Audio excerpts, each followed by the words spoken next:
My husband said I wasn't worthy of his elite circle. I stayed quiet. I remember the night of our first major gala after we married. Everyone was dressed in silk and diamonds, clinking champagne glasses, and exchanging polite but loaded compliments. I had spent hours choosing my dress, carefully applying makeup, hoping to at least be noticed. But the moment we arrived, his friends barely glanced at me. One whispered to another, and I caught the word "out of place" before they laughed softly. Invitations to private dinners and exclusive trips were quietly rescinded, and each time I asked about them, I was met with a shrug or a forced smile. The subtle snub stung more than any loud insult. I'd watch from the corner as he mingled with people who mattered, feeling the widening gap between their world and mine. The more I was excluded, the more I observed, filing each slight in my memory. It was humiliating, yes, but beneath the sting, a quiet fire was starting to burn. I realized that in this world, my value was measured not by love or loyalty, but by approval I hadn't yet earned. That night, I understood the game I was in, and I knew silently that I would learn to play it on my own terms. Every weekend felt like a reminder that I existed only on the periphery. Invitations to lavish parties would arrive in his hand, then vanish before reaching me, or he would casually say, "Oh, this one's just for the circle." I'd sit at home, scrolling through pictures on social media, seeing their laughter and champagne flutes while I nursed a quiet resentment. I remembered the nights I stayed up helping him prepare presentations, proofreading endless contracts, supporting him through crises he never noticed. I had sacrificed so much: my own friends, my weekends, even my mother's birthday, all to make his life smoother, to be the perfect wife in the shadows. And yet, each snide remark he made in front of his colleagues, each subtle dismissal, cut me deeper than any outsider's criticism could. I would replay those moments in my mind, flashes of me rushing to his side when he forgot appointments, comforting him after failures, smiling while my own ambitions were shelved. The anger wasn't loud at first. It simmered quietly, like a storm building behind a fragile calm. I began noticing patterns, the small cruelties he thought I wouldn't remember, the public whispers that painted me as naive or dull. The realization was bitter. I had given everything, and yet the world he showed off had no place for me. That quiet, seething anger began to twist into determination, a sense that one day the narrative would shift, and I would no longer be invisible. The night of the grand charity gala should have been our moment to shine together, but it quickly became the moment I realized how invisible I truly was. As we entered the ballroom, he led the way with that practiced smile, shaking hands with the social elite, while I trailed silently behind, unnoticed. A well-meaning acquaintance greeted him warmly, and without so much as a glance at me, launched into a conversation I wasn't part of. I stood there smiling politely, while whispers floated past. "She's charming, in her own way," they said, as if I were a lesser version of the women they admired. I felt powerless, small, a shadow in his illuminated world. But while my presence was dismissed, my mind raced, observing every interaction, every subtle hierarchy, every slight nod of favor. I cataloged their laughter, their judgment, the way he subtly reinforced my exclusion, and a clarity began to form. This wasn't just about hurt feelings anymore. It was about understanding the rules of the world I had been barred from. If I could see the patterns, I could anticipate the moves, and perhaps quietly, I could find my leverage. That night, as the champagne flowed and the spotlight lingered elsewhere, I felt the first true spark of strategy ignite. I wasn't powerless. I was unnoticed, yes, but observant. And sometimes, being unseen is the perfect position to plan your return. No one knew it, but I was quietly building a life that didn't rely on his approval. While he boasted at board meetings and cocktail parties, I took evening courses in finance, read biographies of women who had risen from nothing, and connected with people who understood ambition without arrogance. Over coffee with a trusted friend, I laughed at his latest social escapade. "You really think being invited to that gala matters?" I asked, stirring my latte. She smiled knowingly. "They don't see your value yet. But when they do..." The pause lingered, heavy with unspoken possibilities. At home, I stayed calm, laughing politely at his stories, never revealing the quiet empire I was quietly assembling. Every small venture, a freelance project here, an investment tip there, felt like a stone in the foundation of my future. I watched him, noting his arrogance, the way he underestimated everyone around him, and it became a game. He assumed I was content in my corner, but every detail I observed, every connection I nurtured, became leverage. The FOMO I felt at the parties he flaunted now shifted. I wasn't longing to be included. I was learning how to ensure that one day, exclusion would no longer be his power over me. And with each calculated step, I felt a quiet thrill, knowing the balance of power was slowly beginning to tilt, though no one else could see it yet. I stumbled upon it by accident, a misfiled document on his desk that shouldn't have existed.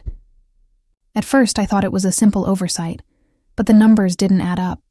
Funds meant for joint investments had been diverted, contracts manipulated, and shadowy partnerships formed without my knowledge. My heart sank, not for the money, but for the betrayal. I had trusted him, supported him, and yet he had created a web of deceit, dragging others into schemes that could ruin lives. Memories flashed. Times I had defended him to friends, times I had reassured family that he was honorable, now feeling like echoes of my own naivety. The anger rose slowly, simmering beneath my calm exterior. It wasn't just the financial manipulation. It was the moral corruption, the lies, the betrayal of the life we had publicly displayed as perfect. I replayed conversations, noticing the subtle manipulations, the hidden jabs, the carefully concealed indiscretions. I felt a sting of empathy for the people caught in his schemes, and a fire of fury for myself, having been blind for so long. Every deceit uncovered sharpened my resolve. This wasn't merely about reclaiming dignity. It was about dismantling the empire built on dishonesty, piece by piece, and watching the truth surface in ways he never imagined. I began making calculated moves, small at first, almost imperceptible. I invested quietly, researching stocks, real estate, and startup ventures, learning the language of money he assumed I'd never understand. Nights were spent poring over legal manuals, understanding loopholes and leverage points he thought were irrelevant to me. Every decision felt like a moral tightrope. How far could I go without becoming the kind of person he already was? I questioned myself constantly, wondering if ambition was now complicit in revenge. Yet the more I learned, the more I realized power wasn't about cruelty. It was about knowledge and patience. I started attending private investment forums, networking under a pseudonym, connecting with people who could tip the balance in subtle ways. The first hint of power reversal came unexpectedly. At a charity auction, he boasted about an acquisition he thought I ignored. Quietly, I had already positioned myself to bid on a key asset, placing a discreet, winning offer before he could act. When he finally glanced at the results, his smug expression faltered. I smiled politely, outwardly demure, inwardly triumphant. It was subtle, invisible to everyone else, but it was the first time he realized I wasn't powerless, and that knowledge filled me with a cautious, intoxicating satisfaction. I watched quietly as cracks began to appear in his carefully curated empire. Deals fell through at the last minute. Lawsuits cropped up unexpectedly, and whispered murmurs from staff hinted at unrest he refused to acknowledge. One afternoon, over dinner, he boasted about closing a game-changing contract, leaning back with a self-satisfied grin. "They'll all be begging to work with me," he said, swirling his wine.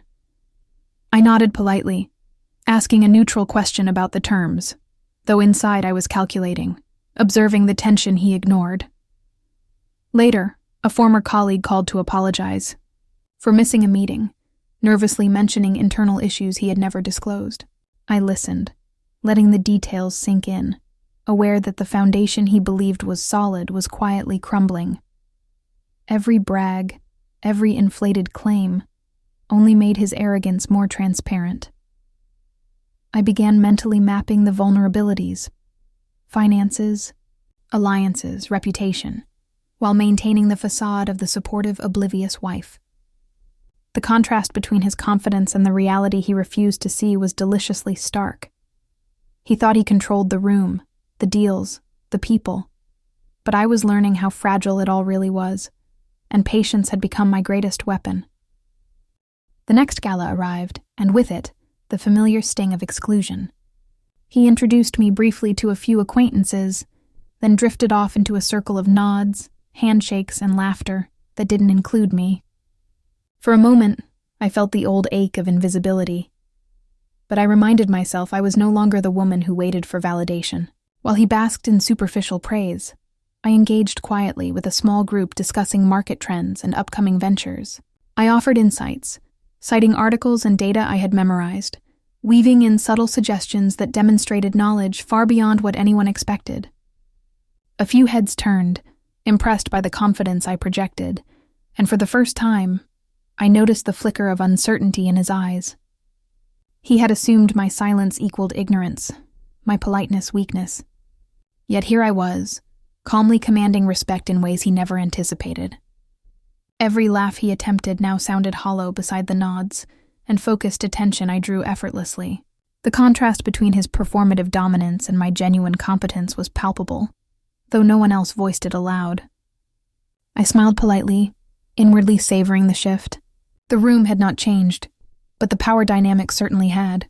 By the evening's end, he left with the same arrogant swagger, but I could sense a subtle unease, a crack in the confidence he had relied upon for so long.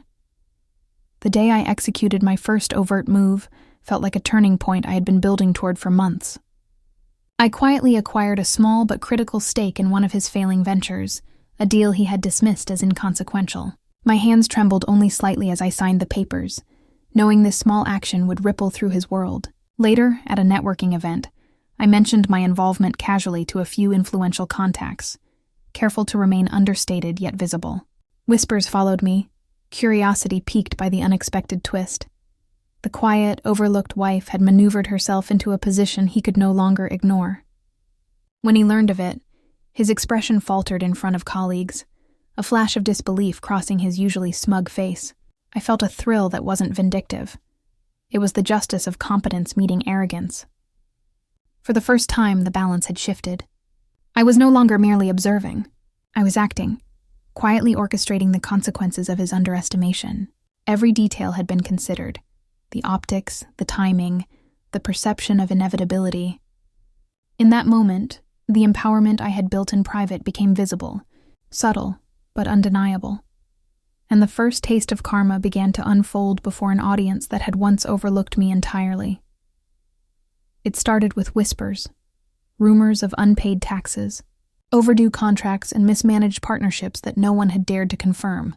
By the time the news hit the business press, the empire he had built with arrogance and showmanship began to crumble spectacularly. I watched from the sidelines as colleagues I had once admired whispered behind their hands, some shaking their heads, others smirking at the irony. At a board meeting that he had called to assert control, investors confronted him with questions he couldn't answer. "How did this happen?" one demanded, voice tight with disbelief. "We trusted you," another scoffed. "We thought the accounts were audited. What went wrong?" His face turned crimson as explanations stumbled out, hollow and defensive, met with murmurs of disbelief. I stood silently at the edge of the room, calm, composed, but inwardly savoring the shift. The arrogance that had once defined him was now his undoing. The public humiliation was complete. Staff who had quietly suffered under his harshness now exchanged knowing glances, and even his closest allies began to doubt his judgment. This was the second power reversal, more pronounced than any subtle maneuver I had orchestrated before. The man who had dismissed me, who had flaunted his superiority, now appeared fragile and exposed, while I moved forward, unshaken, a quiet witness to the unraveling of a life built on arrogance. The contrast between our positions was undeniable. He, panicked and faltering. I, confident and prepared for the life I had quietly claimed. For the first time, the recognition I had quietly earned began to surface. Invitations came for collaborations, partnerships, and speaking engagements that I had previously only observed from a distance. I smiled politely at congratulations, but inside, a quiet satisfaction bloomed. All those late nights learning, all the careful planning had paid off. Not in a flashy display, but in the quiet respect of people who truly understood value. I reflected on the irony.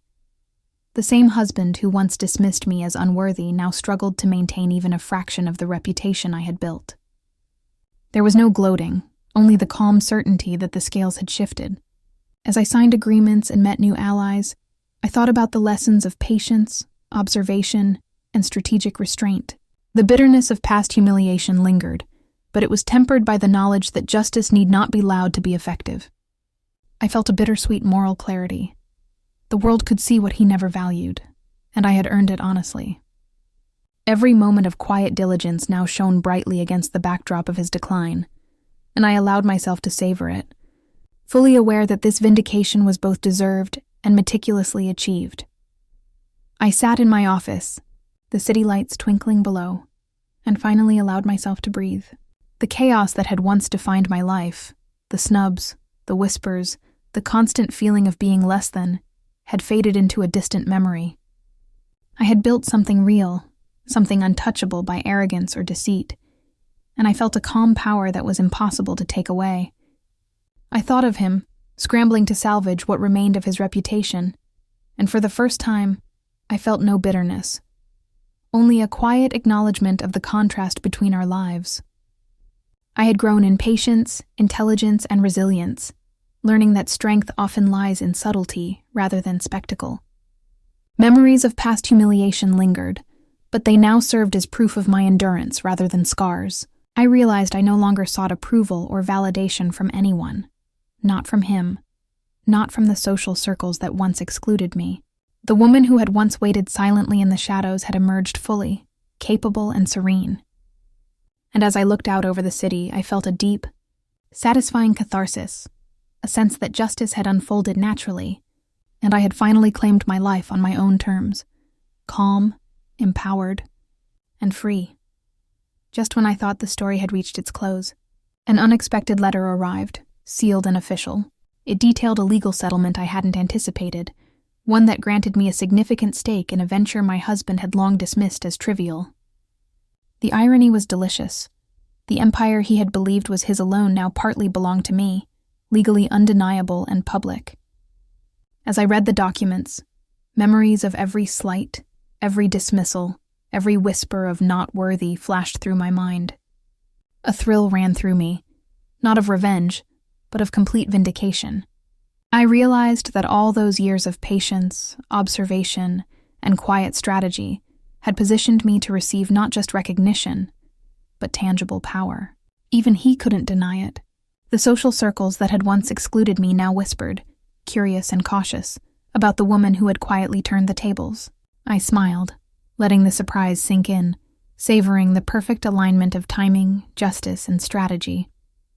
The balance of status had irrevocably shifted, and the world could finally see what I had always known. I was more than worthy, and this twist ensured that everyone else recognized it too.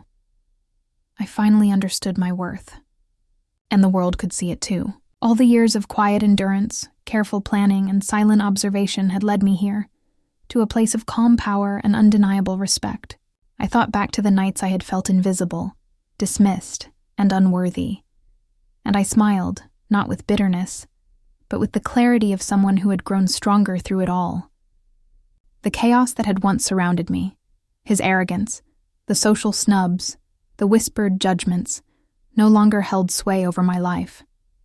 I had built my own empire, my own identity, independent of anyone else's validation. In this quiet reflection, I felt both pride and peace, knowing that my patience and perseverance had transformed humiliation into empowerment. The lessons were clear. Strength often grows in silence, and justice is sweetest when it unfolds naturally. As I looked ahead, I embraced the freedom to define my own path, leaving behind the shadows of rejection and walking fully into the life I had earned. The satisfaction lingered, a warm, steady reminder that true power comes from self-respect, resilience, and the unwavering knowledge of one's own worth.